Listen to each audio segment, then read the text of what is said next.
Et on débute donc ce journal avec une large page consacrée à l'actualité politique et à ces élections municipales qui approchent 4 jours seulement avant le premier tour qui aura lieu ce dimanche. Et on va se rendre aujourd'hui dans plusieurs villes de notre département pour étudier un petit peu les situations à l'échelle locale. Et on commence par Fréjus, la 3e ville du Var en termes de nombre d'habitants. Là-bas, le maire sortant, David Racheline, issu du Rassemblement national, fait donc face à 4 candidats qui veulent l'empêcher de briguer un 3e mandat consécutif. Qui sont-ils? On les découvre avec Aurélie Ronze. Après avoir été administré pendant 12 ans par David Racheline, y aura-t-il du changement en 2026 pour la mairie de Fréjus? Les habitants rencontrés nous ont confié leurs attentes. Des activités pour les personnes âgées. Moi j'adore danser, il n'y a rien.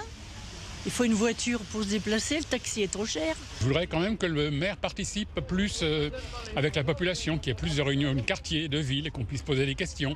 Du changement dans la ville, un peu de tout, de la sécurité, un peu de plein de choses. Un changement que voudrait incarner Emmanuel Bonnemain, conseiller municipal d'opposition. Il était arrivé 2e en 2020 avec un peu plus de 18% des suffrages. S'il est élu, voici la priorité du candidat d'Hiver Centre. Régler la dette de cette ville. Elle est aujourd'hui de 159 millions d'euros.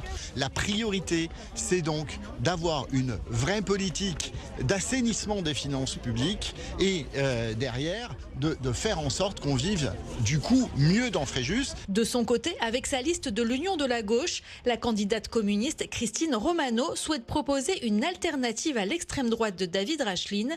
Son premier combat portera sur le logement. Il manque 3000 logements sociaux sur Fréjus, ce qui fait qu'il y a beaucoup de gens qui sont mal logés.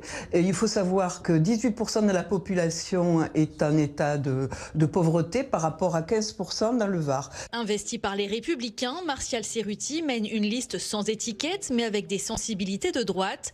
Il souhaite assainir les finances afin de mettre en place de gros projets pour la 3e commune du Var. La ZAC des Sables, qu'il faut attaquer aujourd'hui pour voir demain, parce que c'est un projet qui sera relativement long quand même à mettre en place.